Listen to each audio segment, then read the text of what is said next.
કોંગ્રેસના નેતા આપણી સાથે જોડાઈ ગયા છે। જી હર્ષદભાઈ, એક વિડીયો વાયરલ થઈ રહ્યો છે, દાહોદનો બૂથ કેપ્ચર કરવામાં આવ્યું છે અને આ બૂથ કેપ્ચર બીજા કોઈએ નહીં, બીજેપીના નેતાના પુત્રએ કર્યું છે।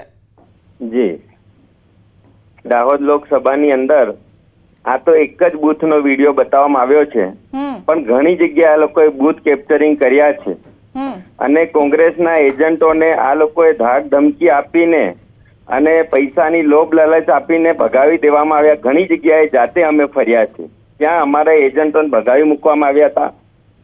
ચારે તરફ બૂથ દીઠ 10-10 દારૂની પેટીઓ આપી છે। લોકો રસ્તામાં આવતા હતા, જતા હતા, એમને રોકવામાં આવ્યા, ધાક ધમકી આપવામાં આવી અને એમને પૈસાની લોભ લાલચ આપવામાં આવી।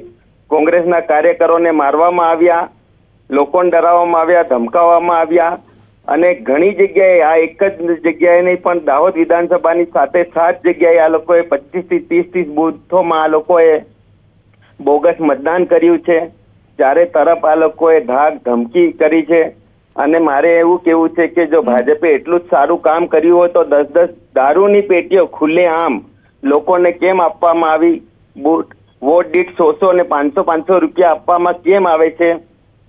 કોંગ્રેસના કાર્યકરોને સામાન્ય જનતાને અહીંયા તો ઉમેદવાર પણ એ જ હતા ને જે ગઈ વખતે જીત્યા હતા બીજેપીના ઉમેદવાર, તો કોને અહીંયા ડર કોને લાગી રહ્યો છે? શું કહેવા માંગો છો? બીજેપીના ઉમેદવાર પણ એ જ હતા ને જે ગઈ વખતે જીત્યા હતા, તો એમને જીત, કારણ કે બીજેપી કહી રહી છે અને ઉમેદવાર પણ કહી રહ્યા હતા કે જીત તો અમારી થવાની છે। છેલ્લા 10 વર્ષથી એમનું શાસન આટલું જ સારું કામ કર્યું તે લોકોએ દારૂ લોકોને કેમ આપવાની ફરજ પડી? ભાજપે લોકોને પૈસાથી ખરીદવાની કેમ ફરજ પડી? કોંગ્રેસના કાર્યકરો, કોંગ્રેસના એજન્ટોને ધાક ધમકી આપીને કોંગ્રેસના એજન્ટોને ભગાવી દેવામાં આવ્યા। આવા મશીનોમાં બૂથ કેપ્ચરિંગ કરવામાં આવ્યું। આ એક જ વિડીયો આવ્યો છે મેડમ, પણ આવું ઘણી જગ્યાએ આ લોકોએ કર્યું છે। જી જી, પોલીસની અંદર બી અમે ટેલિફોનિક બહુ વાર જાણ કરી છે, પણ પોલીસને જાણ કરી પોલીસ વાળાને બી અમે બહુ જાણ કરી છે। એમાં અમુક જગ્યાએ પોલીસ પહોંચી શકી ને અમુક જગ્યાએ પહોંચી પણ શકી નથી।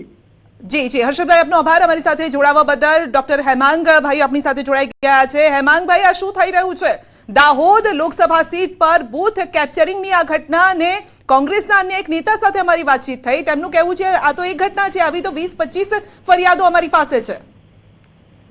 સૌપ્રથમ તો ભારતની લોકશાહીના ઇતિહાસની અંદર અને વિશ્વની લોકશાહીના ઇતિહાસમાં આ કદાચ સૌથી મોટી કલંકિત ઘટના હશે અને કાળો દિવસ કહેવાશે 7મી તારીખ। કારણ કે આજ સુધી કોઈએ લાઈવ બૂથ કેપ્ચર કર્યું હોય એ આ પહેલી ઘટના છે અને આ ઘટના છે એ આપણી લોકશાહીને શર્મસાર કરે છે।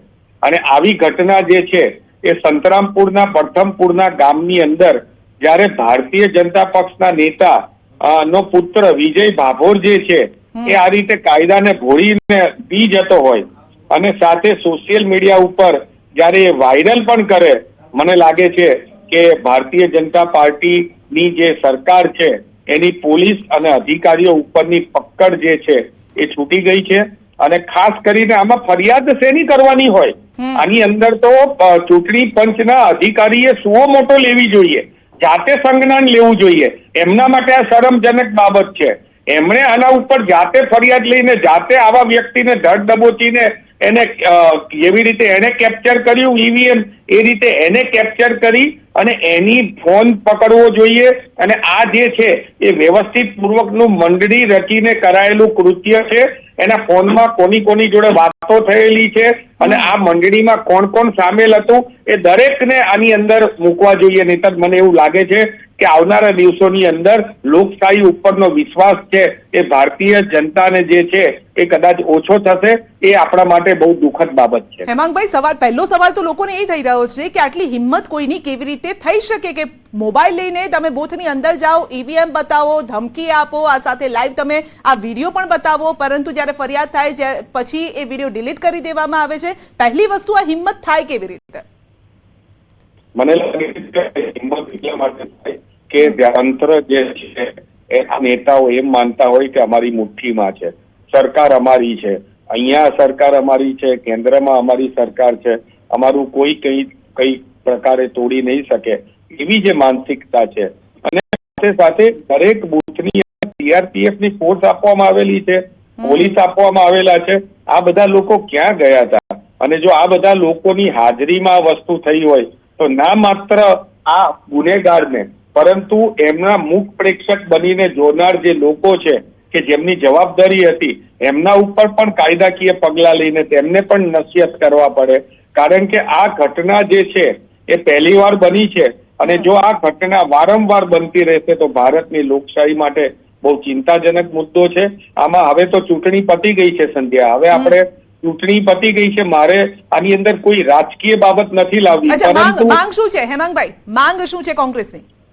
મારી માંગ એ છે, કોંગ્રેસની માંગ એ છે કે આ વિજય ભાભોરને તરત પકડવો જોઈએ અને ના માત્ર વિજય ભાભોરને, એ જે બૂથના જે જવાબદાર અધિકારીઓ હતા એમણે પણ આનું ફરિયાદ જો ના કરી હોય તો એમના ઉપર પણ કાયદાકીય પગલા લેવા જોઈએ, પોલીસ ઉપર પણ કાયદાકીય પગલા લેવા જોઈએ અને દાખલા રૂપ ઘટના જે છે અને ચૂંટણી પંચે કોઈની ફરિયાદની રાહ જોયા વિના સુઓ મોટો કરવી જોઈએ. ચૂંટણી પંચ જોડે 25,000 જેટલા વેબકાસ્ટિંગ થયેલા રેકોર્ડ છે, બાકીનું વિડીયો કેમેરા થયેલા છે. જેમ ધોરણ 10 ની પરીક્ષા પછી વિદ્યાર્થીઓએ ચોરી કરી હતી કે નહીં તે ચેકિંગ કરવામાં આવે છે, એમાં 25,000 વેબકાસ્ટિંગ અને બાકીના વિડીયો કેમેરાને પણ ચેક કરવામાં આવે ને જ્યાં જ્યાં આવી ફરિયાદ થવી જોઈએ તેવી કોંગ્રેસની માંગ છે. આપનો આભાર અમારી સાથે જોડાવા બદલ. તો દાહોદ લોકસભા સીટ જ્યાં બૂથ કેપ્ચરિંગની ઘટના બની છે, બીજેપીના નેતા તાલુકા પંચાયતના પ્રમુખ રહી ચૂક્યા છે, તેમનો દીકરો આ રીતે મોબાઈલ લઈને જાય છે, બૂથ કેપ્ચર કરે છે અને બોગસ વોટિંગ પણ કરે છે, તે પ્રકારની વિગતો સામે આવી રહી છે.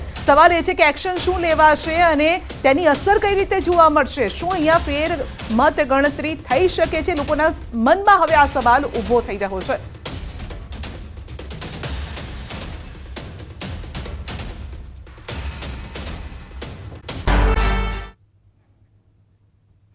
અમદાવાદ નજીક પિરાણા ગામમાં બે જૂથો વચ્ચે અથડામણ થઈ છે. દરગાહની જમીનના વિવાદમાં થઈ છે તકરાર. પ્રાંગણના કેટલાક બાંધકામમાં ફેરફાર કરાયો હોવાનો પુનઃ આ વિવાદ પણ હવે વકર્યો છે.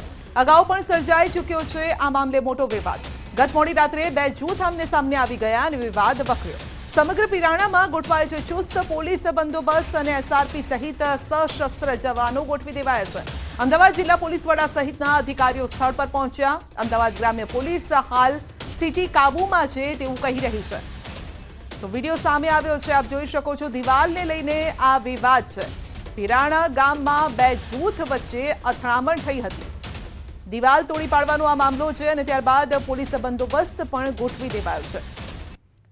તો નિષ્કલંકી મંદિર પાસેની આ ઘટના છે. ઇમામ શાહ દરગાહને અડીને મોટી દિવાલ ઊભી કરી દેવાય છે. તો સમગ્ર પરિસ્થિતિ હાલ કાબૂમાં છે તેવું પોલીસ કહી રહી છે. દિવાલ ઊભી કરાઈ હતી ત્યારે વિરોધ થયો હતો. પિરાણામાં જમીન વિવાદનો આ મામલો છે.